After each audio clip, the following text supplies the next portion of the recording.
ये विवाद बहुत पुराना नहीं है, ताजा विवाद है। मैं आपका ध्यान आकर्षित करूंगा, मेरे हाथ में भारतीय संविधान की प्रस्तावना है। ये हिंदी में है और ये अंग्रेजी में है। ये संविधान की प्रस्तावना का पाठ अभी 2 दिन पहले इसी देश की सबसे बड़ी पंचायत पार्लियामेंट के सेंट्रल हॉल में हुआ और ये कहा गया कि हमें संविधान के लक्ष्य मूल्यों के साथ खड़े होना है, उसके उद्देश्यों के साथ खड़ा होना है। लेकिन क्या आज सरकारें, कोर्ट अपनी रिस्पॉन्सिबिलिटी को निभा रहे हैं? क्या देश के प्रधानमंत्री, देश के राष्ट्रपति, प्रदेशों के राज्यपाल, प्रदेशों के मुख्यमंत्री, सर्वोच्च न्यायालय के हमारे जज, हमारे हाई कोर्ट के जज, डिस्ट्रिक्ट कोर्ट के जज क्या संविधान के अनुरूप कार्य कर रहे हैं? मैं आपकी जानकारी में ये प्रेम्बल पढ़ूंगा और इसी प्रेम्बल में सब कुछ छिपा हुआ है। जो आपका सवाल है उसका जवाब।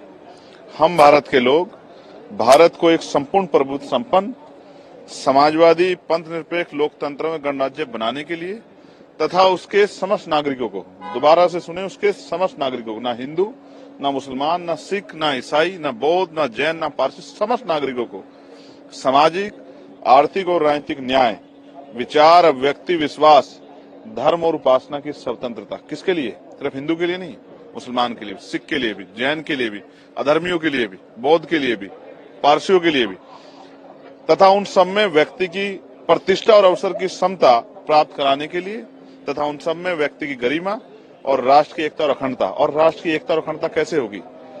जब हम दूसरे धर्म के धार्मिक स्थलों के से जुड़े लोगों की भावनाओं का सम्मान नहीं करेंगे तो एकता कैसे बनेगी? अखंडता सुनिश्चित करने वाली बंधुता बढ़ाने के लिए दृढ़ संकल्प होकर अपनी संविधान सभा में आज तारीख 26 नवंबर 1949 ईस्वी को एतदार द्वारा इस संविधान को अंगीकृत, अधिनियमित और आत्मर्पित करते हैं। अब मेरा सवाल ये है कि क्या प्राइम मिनिस्टर को जो हो रहा है वो नहीं दिख रहा है? क्या राष्ट्रपति जी को, सर्वोच्च न्यायालय के हमारे चीफ जस्टिस को नहीं दिख रहा है कि किस तरह इस प्रिम्बल के साथ खिलवाड़ की जा रही है?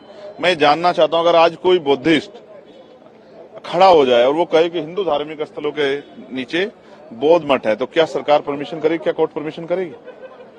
बिना सत्ता की जानकारी के संरक्षण के नहीं हो सकता है। और ये इसलिए हो रहा है, तमाशा इसलिए किया जा रहा है, कभी संभल, कभी ज्ञानव्यापी, कभी अजमेर, कि जिससे बुनियादी मुद्दे रोटी, कपड़ा, मकान, रोजगार, महंगाई, बेरोजगारी, एजुकेशन, हेल्थ, किसान, महिला सुरक्षा, इन सब से लोगों का ध्यान हटे।